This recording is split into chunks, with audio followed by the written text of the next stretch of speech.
اعوذ باللہ من الشیطان الرجیم، بسم اللہ الرحمن الرحیم۔ تمام تعریف اللہ رب العزت کے لیے جو خالق و مالک ہے۔ درود و سلام پیارے آقا کریم رؤوف الرحیم خاتم النبیین حضرت محمد مصطفیٰ صلی اللہ تعالیٰ علیہ وسلم، ان کی آل اور ان کے اصحاب پر۔ ناظرین کرام، پروگرام ہم اور ہمارا اسلام کے ساتھ آپ کا میزبان سید حماد حسین حاضر خدمت۔ اللہ کا احسان ہے کہ اس مہینے میں اس پروگرام کو ہوسٹ کرنے کی سعادت مل رہی ہے۔ اچھے موضوعات پہ گفتگو کر رہے ہیں اور کوشش کر رہے ہیں نوجوان نسل کی تربیت کریں، اور وہ لوگ جو جاننا چاہتے ہیں اسلام کے بارے میں ان تک صحیح تعلیمات پہنچائیں۔ یقین طور پر اس سلسلے میں جو شخصیت میرے ساتھ موجود ہوتے ہیں، آپ کسی تعارف کے محتاج نہیں۔ ملک پاکستان میں خاص طور پر اور دنیا بھر میں جہاں جہاں فرزندان اسلام بستے ہیں، وہاں پہ عشق مصطفی صلی اللہ تعالیٰ علیہ وسلم کی شمع ان کے دلوں میں روشن کرنے کا ایک عرصے سے کردار ادا کر رہے ہیں۔ میری مراد خطیب اعظم پاکستان مولانا محمد شفیع اکاڑوی رحمۃ اللہ تعالیٰ علیہ کے فرزند و جانشین علامہ ڈاکٹر کوکب نورانی اکاڑوی صاحب سے۔ السلام علیکم۔ وعلیکم السلام۔ کیسی طبیعت ہے علامہ صاحب؟ الحمدللہ۔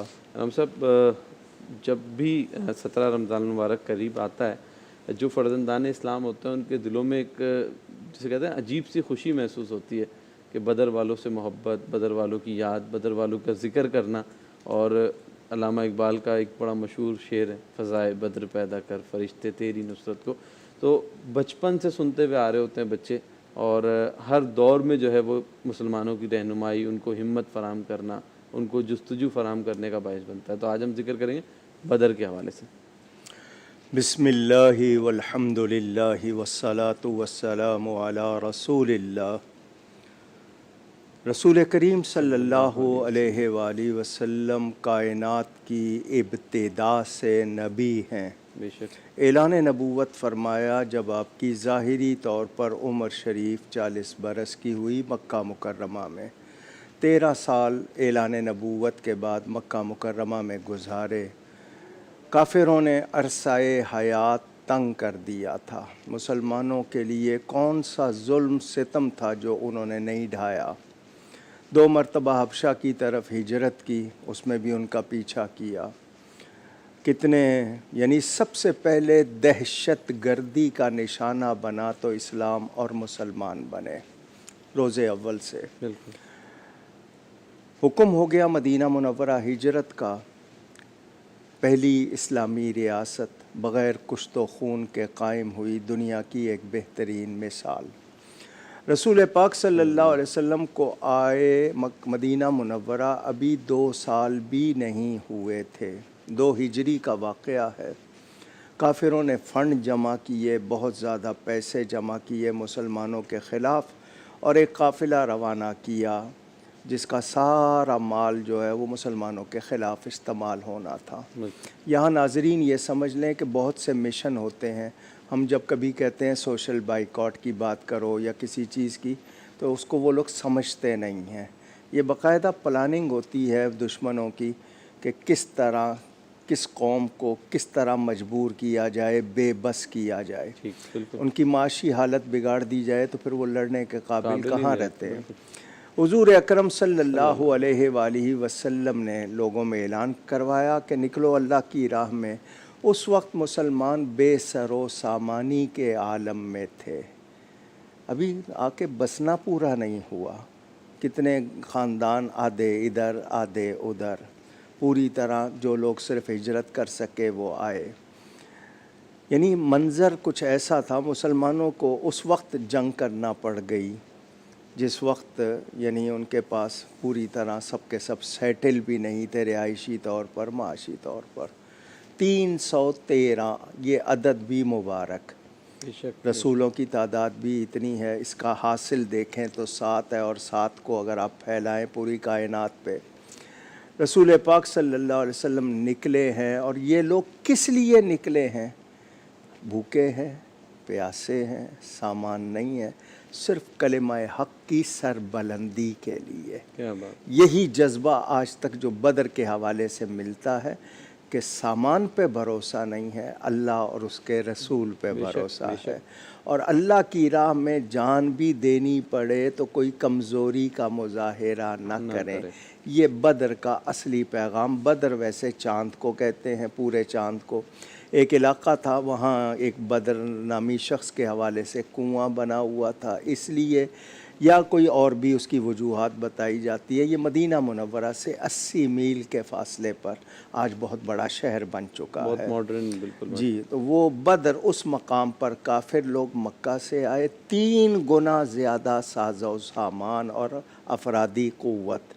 ادھر مسلمان ہیں، 2 گھوڑے ہیں، 6 زرہیں ہیں، 8 تلواریں ہیں، 313 کا لشکر، بوڑھے بھی، جوان بھی، بچے بھی، کیا بات، صرف اللہ کے لیے نکلے ہیں، اللہ کی رضا کے لیے۔ اور جو اللہ کے لیے نکلتا ہے، اللہ پہ بھروسہ کر کے، اللہ اس کی مدد بے کرتا ہے۔ شک بے شک، تو یہ ایک جذبہ تھا بدر کا، پہلا معرکہ کفر اور حق کے درمیان، پہلا معرکہ اور فیصلہ کن معرکہ طے ہو گیا کہ تعداد پر نہیں، سامان پر نہیں، اللہ تعالیٰ کی مدد پر فیصلہ ہوتا ہے۔ اللہ تعالیٰ نے فرشتوں کے ذریعے ان کی مدد کی، جو آپ نے اقبال کا شعر پڑھا کہ فضائے بدر پیدا کر۔ وہ جو جذبہ تھا ان کا، وہ ایمانی قوت تھی، وہ پیدا کرو۔ گردوں کہتے ہیں آسمان کو، تو آسمان سے جس طرح اس وقت فرشتے اترے تھے، بالکل، آج بھی تمہاری مدد کو کیا بات، اتریں گے۔ بالکل۔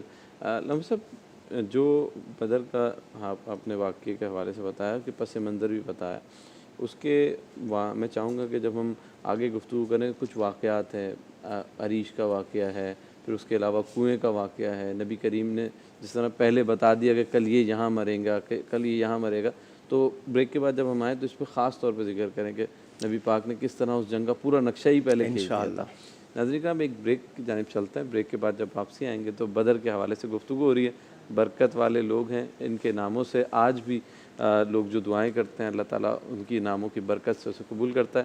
تو ایک بریک کی جانب چلتے ہیں، بریک کے بعد دوبارہ حاضر ہوتے ہیں۔ جی ناظرین کرام، بریک کے بعد دوبارہ حاضر خدمت ہیں۔ گفتگو ہو رہی ہے یوم بدر کے حوالے سے، اصحاب بدر کے حوالے سے، اور یقینی طور پر جب بھی یہ دن آتا ہے مسلمانوں میں، ہم بچپن سے دیکھتے چلے آ رہے ہیں کہ بزرگ بڑے جو اس دن کے حوالے سے بڑی عقیدت رکھتے ہیں، محبت رکھتے ہیں، بدر والوں کا احترام کرتے ہیں، بدر والوں کی نسبت جو ہے بڑی معتبر جانتے ہیں۔ اور علامہ صاحب سے جاننے کی کوشش کریں گے کہ کون سے ایسے واقعات تھے جو بدر میں ہوئے، جو پوری تاریخ پہ اپنے انگنت جو نشانات چھوڑ کے گئے، اور مسلمانوں میں آج بھی جو ہے ان کی یاد اگر دلائی جائے تو جذبات جو ہے نا ابھر جاتے ہیں۔ جی علامہ صاحب۔ رسول پاک صلی اللہ علیہ وآلہ وسلم نے جب مدینہ میں اعلان فرمایا نکلو اللہ کی راہ میں، تو لوگ آئے، ان میں بچے بھی آئے۔ حضور صلی اللہ علیہ وسلم نے ان بچوں سے فرمایا تمہاری عمر کم ہے، لیکن انہوں نے کہا جی عمروں کو نہ دیکھیں، ہمیں قوت بہت ہے، بلکہ 2 بھائی، ایک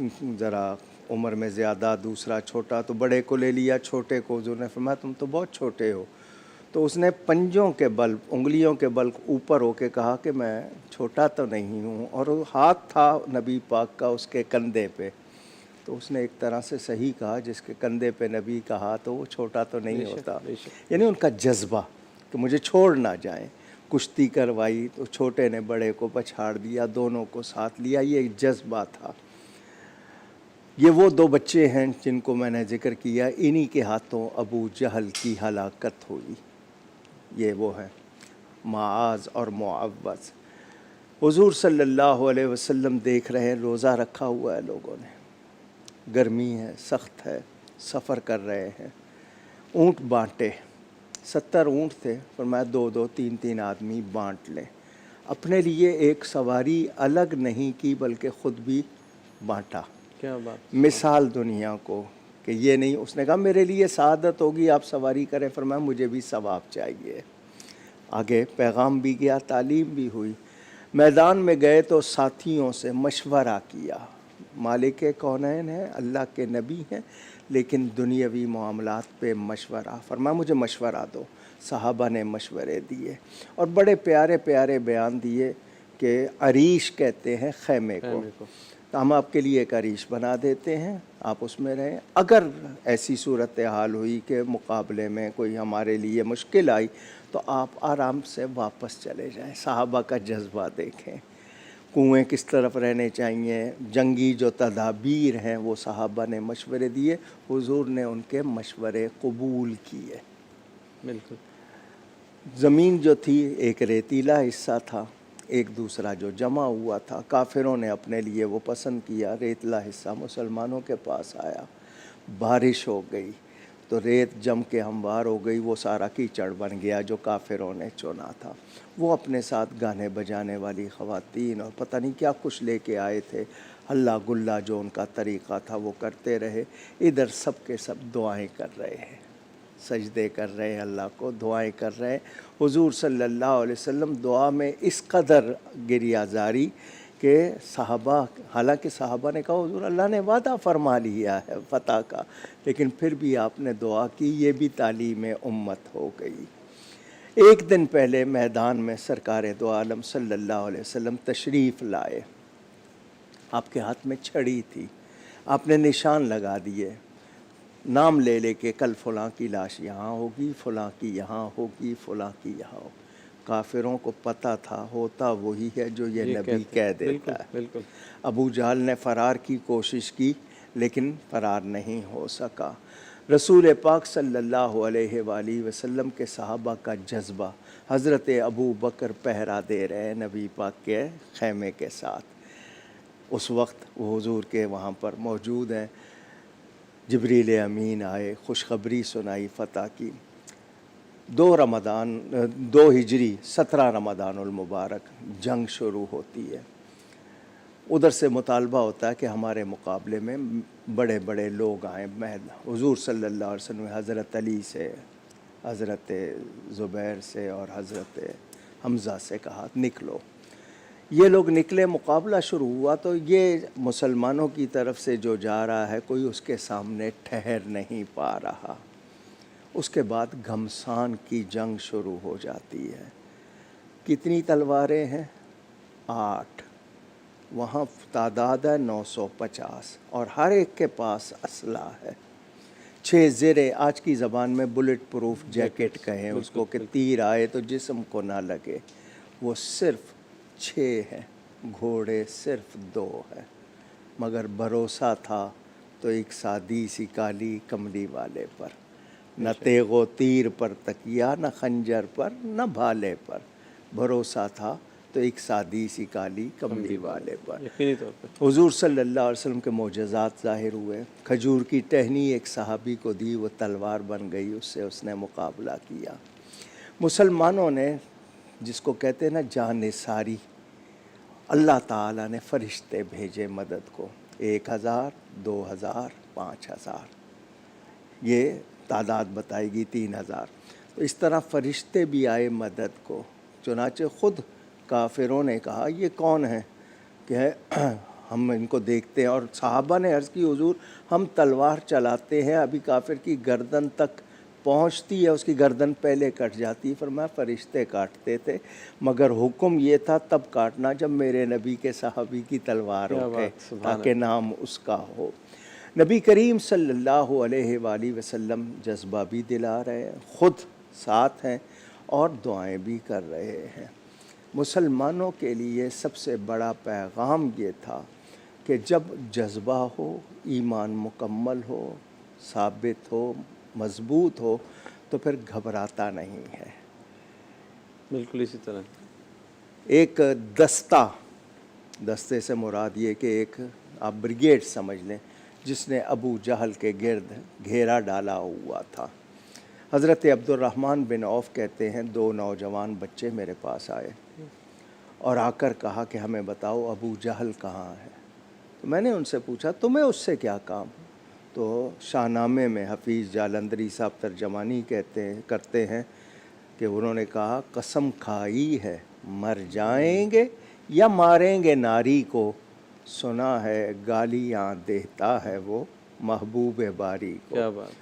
یہ ماں کی تربیت، نبی کا عشق، حضور صلی اللہ علیہ وسلم کی محبت۔ ایک شخص کھجور کھا رہا ہے، حضور سے پوچھتا ہے کہ جی کون سا عمل اللہ کو پیارا ہے؟ حضور نے فرمایا دشمن کی صفوں میں گھس جائے اور مردانہ وار مقابلہ۔ انہوں نے کھجور پھینک دی کہ میں اتنی بھی دیر نہ کروں، اور جا کے لڑتے ہیں۔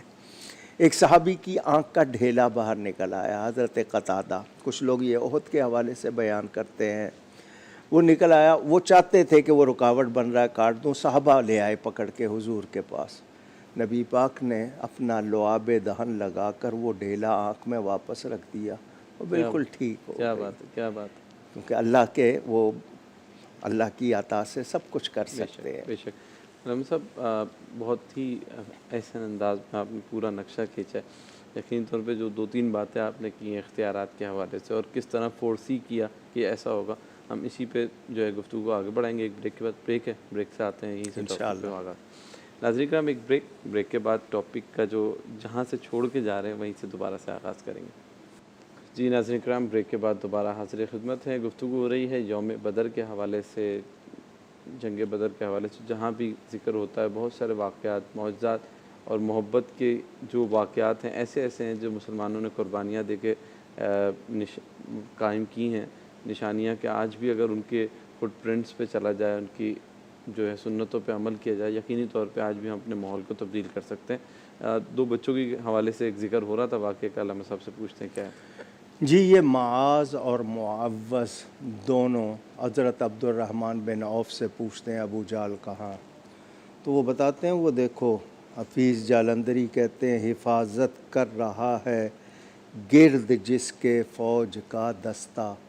تو بچے کہتے ہیں یہ دستہ کب تلک روکے گا اسرائیل کا رستہ. اللہ اکبر. پوری جرأت بہادری کے ساتھ یہ دونوں اس پورے گروپ پر آگے بڑھے اور اس کو چیرتے ہوئے ابو جہل پر جا کر حملہ کر دیا. کم سن ہے، نو عمر ہے، بالکل بالکل، مگر اصل جذبہ ایمان ہے. ایک شہید ہو گیا، دوسرے کا بازو کٹ گیا، لیکن گوشت کا تسمہ چمڑا وہ تھوڑا سا لگا ہوا تھا تو ہاتھ جھولنے لگا. تو اس نے چاہا کہ میں اس کو الگ کر دوں تاکہ ایک ہاتھ سے لڑوں. صحابہ نے پکڑ لیا اور وہ تلوار جس سے ابو جہل کو مارا تھا انہوں نے، وہ تلوار بھی لے لی. ابو جہل مرتے ہوئے کہہ رہا تھا افسوس مجھ پر کہ مجھے کسی بہادر نے قتل نہیں کیا بھی ہے تو بچوں نے قتل کیا. یعنی یہ ڈوب مرنے کی بات. صحابہ حضور کے پاس لے آئے کہ یہ ہے جس نے ابو جہل کو قتل کیا. نبی پاک نے وہ تلوار محفوظ کر لی. یعنی یادگار چیزیں بنانا یہ بھی ثابت ہے. اور جہاں کٹا ہوا تھا وہاں لعاب دہن جس کو ماؤتھ سلائیوا کہتے ہیں لگا کر کپڑا باندھ دیا. جب کپڑا کھولا تو کٹنے کا نشان بھی نہیں تھا. یہ نہیں فرمایا کوئی جراح ڈھونڈو، کوئی یہاں پر کوئی ہڈی کا جوڑ کرنے والا. نبی پاک کا معجزہ. تو وہ ہے نا جو چاند کو 2 ٹکڑے کر سکتے ہیں، تو اس کی کیا بات ہے. اور پھر اسی سے وہ جاتے دوبارہ لڑتے ہوئے پھر وہ شہید ہوئے وہ نوجوان. یعنی بچوں کا بھی یہ جذبہ سامنے آیا. مسلمان 14 شہید ہوئے، مہاجر اور انصار ملا کے 14. کافروں کے 70 مارے گئے اور 70 ہی گرفتار ہو گئے. وہ بھاگ گئے، باقی 70 پکڑے گئے. جو بدر نامی کنواں تھا حضور صلی اللہ علیہ وسلم نے اس میں ان 70 کی لاشیں ڈلوا دی. مسلمانوں کو ایک الگ جگہ دفن کر دیا گیا، اس میں ڈلوا دی. جب آپ وہاں سے نکلنے لگے تو اس کنویں کی مڈیر پر آئے. بخاری شریف میں حدیث موجود ہے. نام لے لے کر او فلاں بن فلاں، او فلانے کے بیٹے فلانے، کیا تم نے اللہ کے وعدے کو سچا پایا؟ بلا شبہ ہم نے اللہ کے وعدے کو سچا پایا. سیدنا فاروق اعظم رضی اللہ تعالیٰ عنہ حضور صلی اللہ علیہ وسلم کے ساتھ کھڑے ہوئے تھے. یا رسول اللہ صلی اللہ علیہ وسلم، آپ ان جسموں سے بات کر رہے ہیں جن میں روحیں نہیں ہیں، ان کی روحیں نکل چکی ہیں. تو حضور نے فرمایا تم ان سے زیادہ نہیں سن رہے. جس طرح تم سن رہے ہو اسی طرح یہ سن رہے ہیں. فرق یہ ہے کہ یہ کافر ہیں، جواب نہیں دے سکتے. مسلمان جواب بھی دیتے ہیں. ہم قبرستان جاتے ہیں، سلام کرتے ہیں تو سلام اسی کو کیا جا سکتا ہے جو سن سکے اور جواب دے سکے. تو یہ سماع موتیٰ مردوں کا سننا. حضور صلی اللہ علیہ وسلم واپس آئے. ایک صحابی کو پہلے بھیج دیا سواری دے کر اپنی کہ جاؤ مدینے والوں کو بتاؤ۔ انہوں نے سواری دے کر جب دیکھی سواری تو کچھ لوگوں نے بدگمانی کی، کیونکہ خبر کی تحقیق تو ضروری ہوتی ہے، ہمارے ہاں تو بغیر تحقیق کے خبر فارورڈ کر دینا، تو تسلی کہ جی ہم فتح ہو گئی ہے اور آ رہا ہے لشکر۔ اللہ تعالیٰ نے جبریل امین کو بھیجا، میرے نبی سے پوچھو راضی ہے، اللہ اکبر۔ خوش ہیں، اور جب تک وہ اجازت نہ دیں تم واپس نہیں آنا۔ رسول کا مقام کیا ہے، شان کتنی خدا ہے۔ کی رضا چاہتا ہے دعا، خدا چاہتا ہے رضا رضائے محمد صلی اللہ علیہ وسلم۔ جبریل آئے، حضور نے فرمایا میں اپنے رب سے بہت راضی ہوں، یعنی کہ اللہ نے فتح کا وعدہ فرمایا تو محبوب خوش ہو، وعدہ پورا ہوا ہے۔ مدینہ منورہ آئے، مدینہ والوں نے جشن منایا فتح کا۔ ادھر مکہ میں کورام رونا مچ گیا۔ پیٹنا ماتم، 1 مہینے تک ماتم ہوتا رہا مکہ میں۔ بعد میں ان کو خیال آیا کہ ہم جو یہ کر رہے ہیں اس سے تو مسلمان خوش ہو رہے ہوں گے۔ 1 مہینے تک ماتم، ان کے بڑے بڑے سردار مارے گئے، وہ جس ذام میں تھے کہ ہم مسلمانوں کو ختم کر دیں گے، مٹا دیں گے، ان کا نام و نشان نہیں رہے گا۔ فیصلہ ہو گیا، حق غالب رہنے کے لیے ہے۔ ایک بات یاد کر لیں میرے ناظرین، حق طاقت ہے، طاقت حق نہیں ہے۔ بالکل حق طاقت ہے اور حق غالب آنے کے لیے ہے، غالب آیا اور فیصلہ ہو گیا۔ رسول پاک صلی اللہ علیہ وسلم نے ایک اور پیغام پوری دنیا کو دیا، قیدیوں کے ساتھ سلوک کیسا کرنا ہے۔ کیا بات، وار پرزنرز۔ ہمارے ہاں ان کو جانوروں کی طرح دنیا میں جو کچھ ہوتا ہے، آپ تو خیر چائے پلا کے ہی بھیجتے ہیں، پہلے ایسا ہوتا تھا کہ بڑا معاملہ خراب ہوتا تھا۔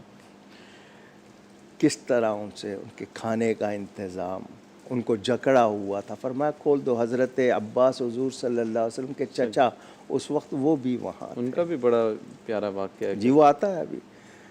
حضور صلی اللہ علیہ وسلم نے ان کے ساتھ حسن سلوک کیا، یہ بھی کہ انسانیت کو پیش نظر رکھا جائے، بے شک۔ احترام آدمی یہ پیش نظر، لیکن جب کوئی مقابلہ دین کا آ جائے گا تو پھر دین کے لیے اہمیت ہوگی۔ ٹھیک ٹھیک۔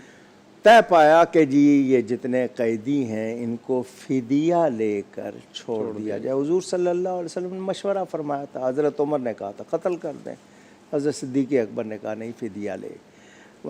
10 بچوں کو لکھنا سکھا دے، جس کے پاس پیسے ہیں وہ پیسے دے، ورنہ 10 بچوں کو لکھنا سکھا دے۔ ٹیکنالوجی لینا، ہنر لینا، یہ بھی پیغام تعلیم کی مل بڑی گیا۔ اہمیت ہے، بالکل۔ ٹھیک ہے نا جی۔ حضرت عباس رضی اللہ تعالی عنہ چچا ہے نبی پاک صلی اللہ علیہ وسلم کے، حضور نے ان سے بھی فرمایا تم بھی فدیہ منگواؤ اور رہائی لے لو۔ انہوں نے کہا کہ میرے پاس تو کچھ بھی نہیں ہے۔ اچھا گنتی کے لحاظ سے عمر میں زیادہ فرق نہیں ہے۔ حضور نے فرمایا بغیر فدیہ کے تو رہائی نہیں ملے گی۔ انہوں نے کہا بھتیجے آپ جانتے ہیں میرے پاس کچھ نہیں۔ جب وہ بار بار انکار کرتے رہے، رسول پاک صلی اللہ علیہ وآلہ وسلم نے فرمایا گھر سے نکلتے وقت دروازہ بند کر کے میری چچی ام الفضل کو سونے کی اتنی بڑی اینٹ نہیں دی تھی اور کہا تھا کہ میں آ گیا تو ٹھیک ورنہ یہ تیرے پاس ہوگی۔ اتنا بڑا پتھر سونے کا نہیں دے کے آئے تھے۔ وہ کانپنے لگ گئے۔ 300 میل کا فاصلہ ہے، بند کمرے میں میں اپنی بیوی کو سونا دے رہا ہوں، بات کر رہا ہوں، یہ دیکھ بھی رہے ہیں، سن بھی رہے ہیں۔ آج دنیا مادیات کو، سائنسی آلات کو مانتی ہے، نبی پاک صلی اللہ علیہ وسلم اللہ کے نور سے بنے ہیں، کائنات میں سب سے افضل ہے، اور روحانیات کا مقابلہ مادیات نہیں کر سکتی۔ وہ لرزنے لگ گئے۔ آپ کو کیسے پتا؟ فرمایا میرا رب مجھے دکھاتا بھی ہے، سناتا بھی ہے۔ کلمہ پڑھا اور مسلمان ہو گئے۔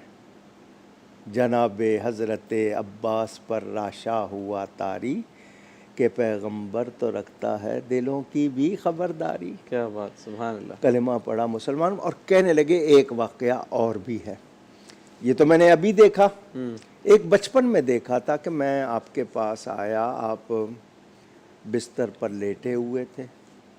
کیا بریک لینی ہے؟ اب آپ کی کر لیں مکمل، اس کے بعد لے لیں. آپ بستر پر لیٹے ہوئے تھے، میں آپ کے ساتھ آ کے لیٹ گیا.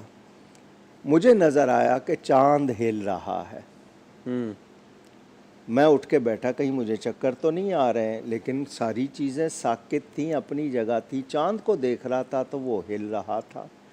اچانک میری نظر آپ کے ہاتھ پر گئی تو میں نے دیکھا جدھر آپ کا ہاتھ ہو جاتا تھا ادھر ہی چاند ہو جاتا تھا. چاند چلتا تھا اشاروں پر. نبی کھلونا پاک نور صلی کا. اللہ علیہ وسلم نے فرمایا چچا وہ چاند مجھ سے باتیں کرتا تھا، مجھ سے کھیلتا تھا. سبحان اللہ، سبحان اللہ. کھیلتے تھے چاند سے بچپن میں آقا، اس لیے یہ سراپا نور تھے، وہ تھا کھلونا نور کا. اور چاند جھک جاتا جدھر انگلی اٹھاتے مہد میں، کیا ہی چلتا تھا اشاروں پر کھلونا نور. سبحان اللہ. اعلیٰ حضرت کی یہ والے کلام تو بے شک بہت ہی زبردست ہے اس حوالے سے. اب اس میں ایک بات اور رہ گئی، اگر بریک پہ سے آ کے اس کو کمپلیٹ کرتے ہیں. ناظرین کرام، ایک چھوٹا سا بریک ہے، بہت ہی روحانی ایمانی گفتگو ہو رہی ہے بدر کے حوالے سے. آپ ہمارے ساتھ رہیے گا، بریک کے بعد دوبارہ حاضر ہوتے ہیں.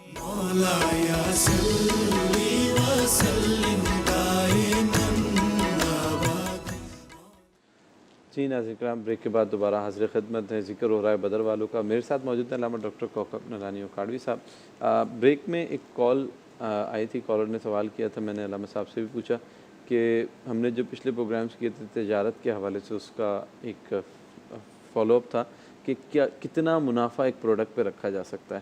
تو میں چاہوں گا دے دیں جواب، کیونکہ ناظرین کا سوال ہے. تو جی، منافع مناسب حد تک ہونا چاہیے، ناجائز حد تک نہیں جانا چاہیے. خریدار اور بائع بیچنے والا جس پہ راضی ہو جائیں اس کی تو اجازت ہے، لیکن ایسا نہ ہو کہ اس میں دھوکہ ہو یا مارکیٹ میں دوسری جگہ جائے تو ایکسپلائٹیشن نہ ہو. وہ نہ ہو. مناسب حد تک جو ہے اس کی جتنی محنت ہے وہ اس کو شامل کر لے، اس کا خرچہ ہے شامل کر لے، اور مناسب حد تک. ناجائز منافع خوری سے اسلام منع کرتا ہے. علامہ صاحب، بدر کا آپ نے ابھی ذکر کیا، وہ واقعہ میں بیان کر رہا تھا کہ حضرت سیدنا عباس بن عبد المطلب رضی اللہ تعالی عنہ نے کہا مسلمان ہو کر کہ میں نے ایک بات آپ کی بچپن میں دیکھی تھی، وہ چاند کے ہلنے والی. بالکل. اس پر حضور صلی اللہ علیہ وسلم نے ان سے فرمایا چچا تمہیں بتاؤں، چاند جب اللہ کے عرش کے سامنے سجدہ کرتا تھا، میں اپنی والدہ کے شکم میں تھا، میں اس کے سجدہ کرنے کی دھمک ماں کے پیٹ میں سنتا تھا. سنتے بھی ہیں، جانتے بھی ہیں، دیکھتے بھی ہیں. حضرت عباس کو حضور بتا رہے ہیں بلا شبہ بشر ہے، کوئی شبہ نہیں، مگر میرے آپ جیسے بشر نہیں. بالکل. سید البشر ہیں، نوری بشر ہیں، اور اللہ کی عطا سے اللہ کی کائنات میں مختار ہے، اختیار دیے گئے ہیں. اسی چاند کو انگلی سے 2 ٹکڑے کیا اشارے سے، یہ اختیار بھی اللہ ہی نے دیا. اچھا، یہ جو کرامت یا معجزہ ہوتا ہے یہ اللہ کا فعل ہوتا ہے، ظاہر اس کے بندے سے ہوتا ہے. کرامت ولی سے، معجزہ نبی سے، جو عقل کو عاجز کر دے. تو حضور اکرم صلی اللہ علیہ وآلہ وسلم نے یہ بھی دکھایا. اس کے علاوہ متعدد واقعات ہیں. جب حضور صلی اللہ علیہ وسلم مدینہ پہنچے تو اس دن آپ کی شہزادی حضرت رقیہ کی تدفین ہو رہی تھی. حضرت عثمان کی زوجہ ہے، نبی پاک کی شہزادی سیدہ فاطمہ زہرا کی بہن ہے. بیمار تھیں، حضور حضرت عثمان کو چھوڑ گئے تھے کہ ان کی نگہداشت کرے. ان کی اس وقت تدفین ہو رہی تھی. تو اس حوالے سے جب بدر والوں کا ذکر کر رہے ہیں تو ان کا بھی ذکر.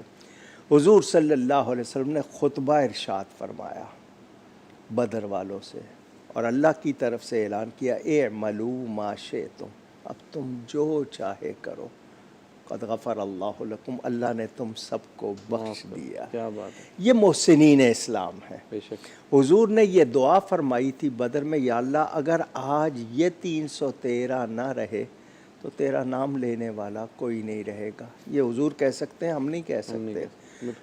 حضور نے ان کی بقا کو اسلام کی بقا قرار دیا. اس وقت کتنے اہم ہیں یہ لوگ.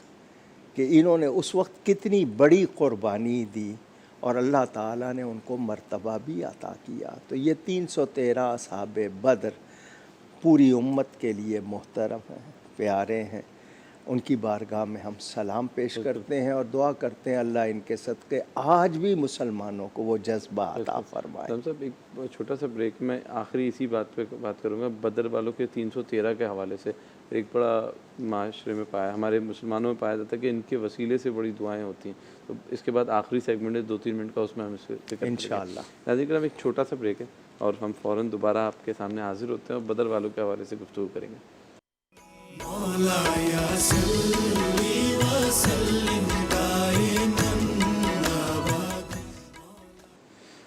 جی ناظرین کرام, آخری سیگمنٹ ہے, بدر والوں کے حوالے سے گفتگو ہو رہی تھی. بہت ہی روحانی ایمانی گفتگو ہوئی. اور میں علامہ صاحب سے آخری میں بس یہ پوچھنا چاہوں گا, ہم بچپن سے دیکھتے چلے آ رہے ہیں, مہینہ جب رمضان کا ہوتا ہے یا کبھی بھی ہو تو بدر والوں کی نسبت سے لوگ بڑی دعائیں کرتے ہیں. اور میں بھی جب مدینہ شریف گیا, بدر گیا, تو بڑی روحانیت ملی, ان سے عقیدت کا اظہار اور عقیدت کا ایک جذبات ہے. تو کیا ان کے وسیلے سے دعائیں کرنے سے اللہ رب العزت ہماری دعاؤں میں قبولیت دیتا ہے اور اس سے پھر ہمارے معاملات بہتر ہوتے ہیں؟ جی بالکل, یہ تو قرآن اور احادیث سے ہمارے پاس ہے. تابوت سکینہ کو وسیلہ بنا کے لوگ دعا کرتے تھے. تو یہ اصحاب بدر بخشے ہوئے ہیں, اور نبی پاک صلی اللہ علیہ وسلم کے صحابہ میں جو 1.25 لاکھ سے زیادہ ہیں, ان میں ان کا درجہ بہت بلند ہے اصحاب بدر کا. تو دعا کرتے ہوئے ان کا وسیلہ لینا یا یہ منت ماننا کہ یا اللہ ان کے صدقے میرا یہ کام ہو جائے, تو 313 یعنی اس کے لیے والد صاحب قبلہ مسجد گلزار حبیب کے لیے کہا کرتے تھے, منت مانتے تھے لوگ. تو ان کے وسیلے خاص طور پر آج 17 رمضان المبارک ہوگی تو ان کا نام اگر لے لیں, ورنہ میرے پیج پہ بھی موجود ہیں, فیس بک پہ نام مل جائیں گے, سارے نام پکار کر دعا کریں, انشاءاللہ وہ دعا ضرور قبول ہوتی ہے. اور ان کے نام سے منت مانی جائے کہ ان کے صدقے میرا کام ہو جائے تو میں ان کی طرف سے ہدیہ دوں گا, تو وہ بھی کام ہوتا ہے. اور اس پر تعامل یعنی پوری امت میں بہت سے لوگوں کا, بزرگوں کا عمل رہا ہے اور مجرب جس کو کہتے ہیں آزمایا ہوا. تو ویسے بھی ہمارے محسن ہیں, نبی پاک کے صحابہ ہیں, شان والے ہیں, اور ان میں حضرت علی شامل تھے. اکیلے حضرت علی نے 30 افراد کو اس میں قتل کیا تھا. لا فتح الا علی لا سیف الا. اللہ تعالیٰ ان کے صدقے اس وقت خاص طور پر ہم فلسطین کے لیے کہ ان کی اللہ مدد فرمائے اور تمام مسلمانوں کی خیر فرمائے, ہمارے وطن کی بھی خیر فرمائے. گفتگو میں مجھ سے کہیں کوئی غلطی ہوئی ہو, اللہ تعالیٰ اس کے رسول صلی اللہ علیہ وسلم کی بارگاہ میں توبہ کرتا ہوں. بہت شکریہ. بہت شکریہ علم صاحب. ناظرین کرام, یقینی طور پر اس گفتگو کے بعد ایمانی جذبات اور بہت سارے دل میں جو خواہشات ہوتی ہیں انسان کی, اپنے محسنین کا ادب کرنا, ان کی یاد کو تازہ کرنا, آج کے پروگرام میں بہت ایمانی طور پہ بھی بڑا مزہ آیا کہ ان کی یادوں کو تازہ کیا گیا. یقینی طور پر اسی طرح کے اور موضوعات کے ساتھ اگلی نشستوں میں بھی حاضر ہوں گے. جب تک کے لیے اپنے میزبان سید حماد حسین کو اجازت دیجیے. اللہ حافظ. مولا یا صلی وسلم دائما